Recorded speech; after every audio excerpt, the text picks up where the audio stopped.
All right, I want to talk about something that was asked about me, and it was one-on-one mentoring call that I was with earlier today. So I didn't write notes on this, so I don't have anything to look at, but I was asked, well, I wasn't really asked. It was a statement, rather, where my client said, I just want to be like you to where I can travel all the time and not have to worry about my business.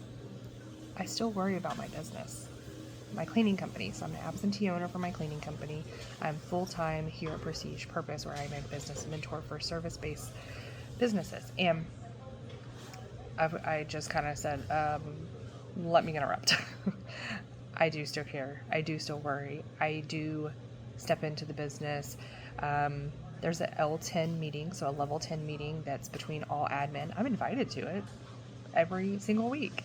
It's Wednesdays at 9:30, and it lasts for an hour. And sometimes I jump on because I just want to say, hey, how are things going? And I want to be kind of in the loop. But I get a report from that meeting, and I get to see what they IDS, identify, discuss, and solve in those meetings. And that's rewarding for me. So I still know what's going on with my company. And I get reports throughout every single week. I focus on it twice a month. And I maybe work 10 hours or less a month in that company because I am not needed. And here's how that happened, because I had a tragedy. I had something that pulled me out of my business. And to be honest with you, I was already on my way out due to burnout.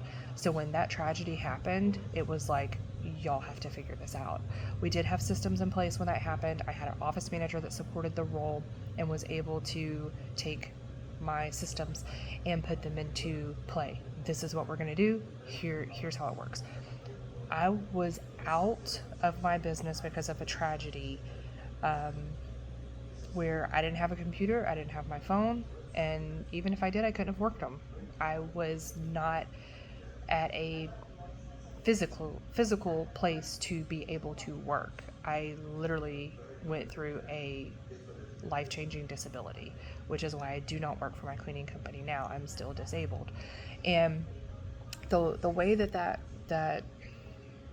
happened, I couldn't answer phone calls.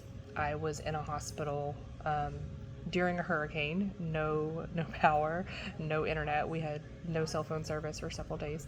And when I came back to my company, the roles that they absorbed from me being out from that tragedy, I never picked back up. I didn't go back and say, okay, now I'm here to do sales.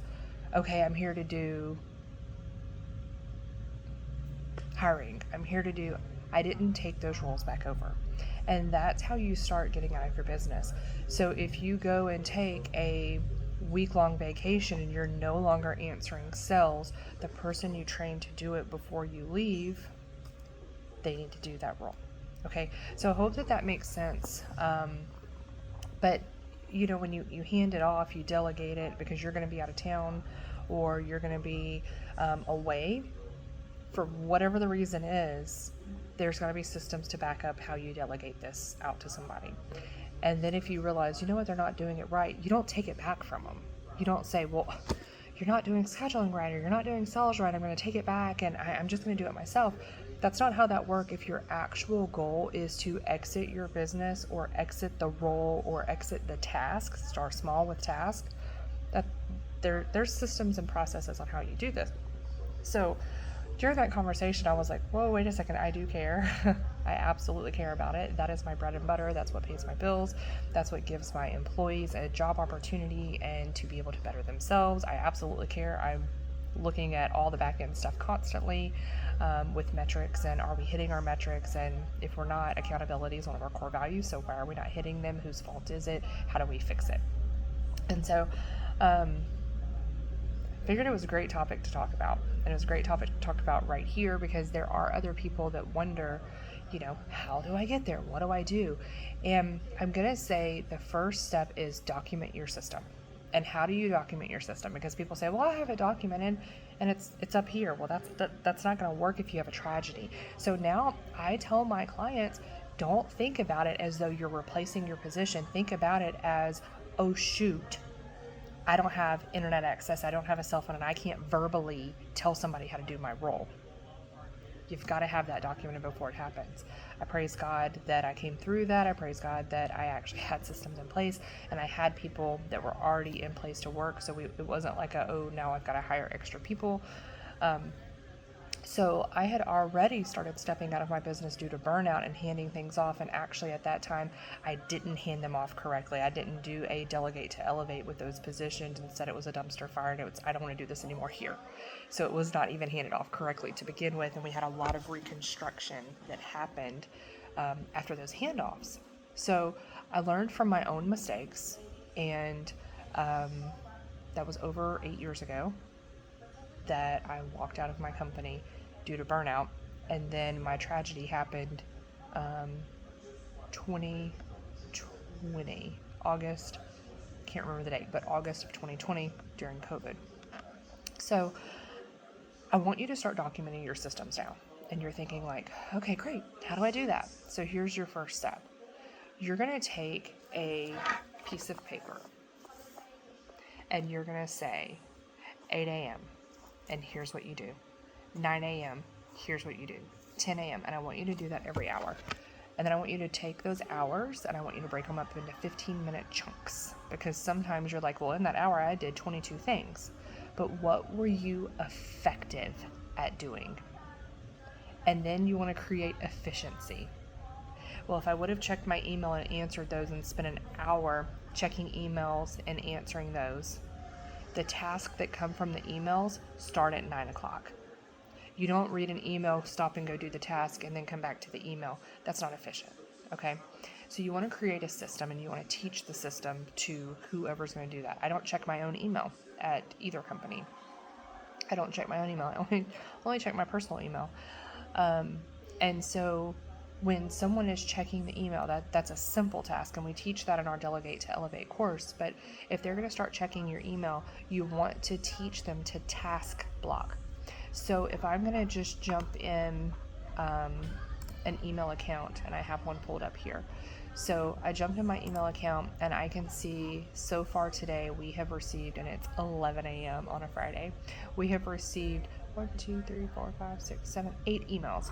So we've got 8 emails that need to be addressed in this email account. And the way that we teach our team to handle these is one by one, but you're going to document what needs to happen. So what's the action off of this email?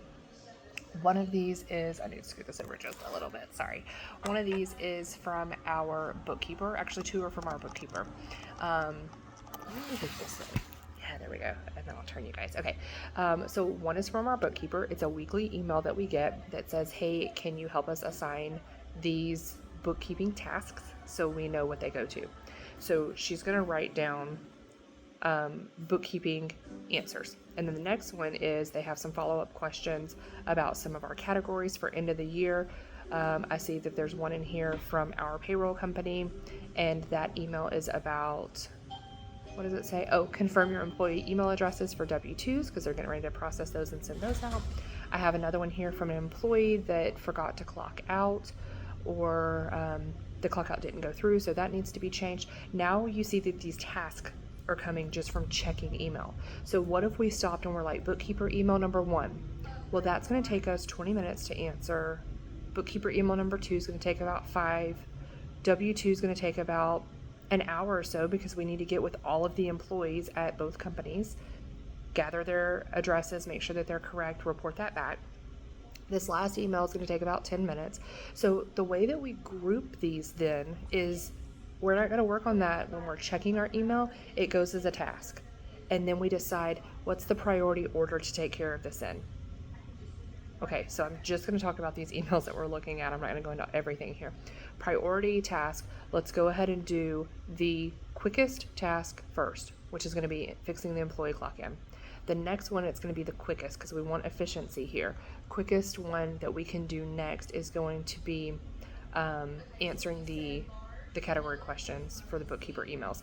The payroll email is going to be last because then we have to send that to the employees and wait on their response to verify their email address and then tell our payroll company, yes, these their home addresses are still correct. Okay, so you want to group like items together and teach this to your team. You've got to have the You've got to have the system there for them. Otherwise, they check in the email box and they're checking it every hour or every time they get an email. Our notifications for all of our email accounts, including my personal, are all turned off. We don't know when we get an email. We only check the email on designated times throughout the day. So let me talk about roles and what that looks like, because you're thinking, there's no way my sales or scheduler could only check email 3 times a day. No, you're right, they can't. So the communication routes are completely different, but you've got to have all of this set up. So I'm talking through kind of our day so that you can think about your day and what that needs to look like. Sales checks their email every hour on the hour, because our leads come in through our email system. So it's checked every hour on the hour. It is 11:01, which means that he has checked his email inbox. Let me hop over there and look at that. Okay, I'm getting into his email. I just want to see. So he has 3 new leads that have came in within the last hour, and he's actually just opened one. So it's 11:01. He's checking email. So there's that system that's there. He's already checking that. Okay. For our operations department, they check it every 3 hours. Every 3 hours? Yes, every 3 hours throughout the day. And that's because the emails that are coming to operations are tasks that are not urgent. If it's urgent, the phone would be ringing. Okay. So for our the person that works with our technician care coordinator, her role is she doesn't check email except for twice a day, because the technicians are not emailing her. They're actually using our communication portal to communicate with her directly. So hers are more instant messages that she gets. Those are all systems that are set up. We have the communication systems in place. Everybody knows how to communicate. And you're thinking, well, oh my gosh, what if you get an important email and it doesn't get seen or answered? If it's important, pick up the phone and call. And use that throughout your entire company. If an insurance vendor sends over something, could we then take that and say, it's important? Well, if it's important and she needs something urgently, she probably should have called, right? Okay, so sometimes we blow things out of proportion thinking, well, I need to know what's happening. I need to know what's going on right now. And we don't. The reality is that we don't. So exiting your company or taking a task off of your plate, or if you're going on vacation, if you're going to be gone for a day, if you're going to, I have a couple of my clients that are like, well, I'm going to work off site for a day. I'm going to speak on stage for a day, whatever it might be. The role that you hand it off with clarity. Here's what correct looks like. And then list the steps. Here's what my expectations are. I want the phone answered by the second ring. If you're on a call and miss a call, I'd like it called back within 30 minutes. If it's processing credit cards, I would like them processed at the end of every client. I would like them processed at the end of every day. What does that look like for your company? So set the correct, what correct looks like, and what the expectations are. And then I want you to take it a step further and think what could go wrong. So here, let's focus on credit card processing, since that's the last thing I said. What if a credit card declines? Here's what you do. What if we have to issue a refund? Here's what you do. What if the client can only make partial payment? Here's what you do. Okay, so go ahead and think proactively through what's the next step. Because the next step is not calling you and asking you the question as you're speaking on stage and can't answer the phone. Okay, I want to give you a situation that was very real and happened to me. My phone rang right when I was handing it to an assistant before I went to speak on stage, and it was my realtor. And I said, hi, I'm walking on stage. I'm handing my phone over to my assistant. What do you need? I can't do it. Literally, they were saying, and our next speaker is Tiffany Welch, who's going to be talking. And so I'm like getting my intro. And she was like, we just got an offer on your house. And I said, fantastic. I'll call you when I get done. It's going to be 2 hours. Can it wait? And she was like, yep, not a problem. Handed the phone to my assistant. And I walked on stage knowing I had an offer on the house. That's all I knew. That conversation then led to me getting off the stage whenever I had the time after the event. I called her within 2 to 3 hours, and I said, hey, just so you know, this is my parameter for my house. If the offer's between X and Z, we'll take it. If it's not, here's my stipulations. So from there forward, she knew what I wanted and what I didn't want, and I had to treat her like an employee for my company. Here's what correct looks like for me. Here's what I don't want to do. And here's my expectations. And she was able to sell my house without me from that point forward because she knew what I wanted. I set the expectation and the standards up for her. So you're thinking, well, I can't apply this throughout my entire life or my entire business. And the truth is, yes, you can. You absolutely can. If you think about your home is a business. You wake up in the morning and you have a routine, you have a system. Your coffee pot may start by itself, or you may go and start it by yourself, but you have a system. What happens? The filter goes in, or the pod goes in, and then it prepares itself, and then it has to have a cup to come into, or it funnels in it somewhere. There has to be a system for everything that you do. So in Clear the Clutter, we talk about decluttering things in your personal space and to treat your home like a business as well, because you want to have a system for everything that you do in case there's ever a tragedy or an emergency situation. Someone knows what the next step is. So while I was going through this, the house bill still had to be paid, and that was my responsibility. So instantly I'm like, you can grab the electric bill and go downtown and go pay it, because I didn't have internet access to my bank account. Didn't even know where my bank card was at that moment in time. Because of the tragedy, I didn't know where some of my personal belongings were. And this went on for 18 months, me living through the tragedy to get myself to where I am today. So I am functional for the most part. It was not a brain tragedy, so all of my brain still works great. It was a physical disability. And so having systems in place that you can fall back on for your personal life as well as your business, you've got to have that system in place, and it's got to be somewhere where somebody else can look back at it. And when I say create something on paper, it can be digital. It can absolutely be digital. It needs to be simple, and it needs to be clear, and it needs to be 1, 2, 3 steps. It needs to be bullet points. With the 1 layer deep certification, we teach that it has to be simple. It has to be clear. And I just want to, because the call with my client, I was like, you can be more remote from your physical office, which is her goal. But we've got to start working on systems today for you to be more remote next week, next month, next year. We have to start working on that today. If we don't work on it today, it's not going to happen. We've got to start documenting. And I said, what's the one problem where you just feel like every time it happens, you're like, oh, I can't stand this. Or here we go again. Or why am I constantly answering the same question? And she said, I could get through my day better if I didn't have to answer the phone constantly. And I'm like, fantastic. Let's work up an automation and let's start passing this task off. And instantly we went in, we did the automation, and then we started handing the task off. She already has a virtual assistant that works for her, and we started documenting how the phone works, did a quick video on the phone platform, and put it in place. And she was like, that would be great because I cannot call people back quick enough from when I get off of a speaking engagement or teaching engagement or whatever that looks like for you. So I hope this has been helpful for you, but the takeaway from this is, if you're trying to exit one task from your business that drives you nuts or is a little bit more complex, looks like payroll, looks like scheduling, looks like sales, when you hand it off, have a feedback loop. So when you come back a week from handing it off, you go through and you say, I don't like how this was handled. Instead, I would do this, and let's go ahead and document that. This is what correct looks like.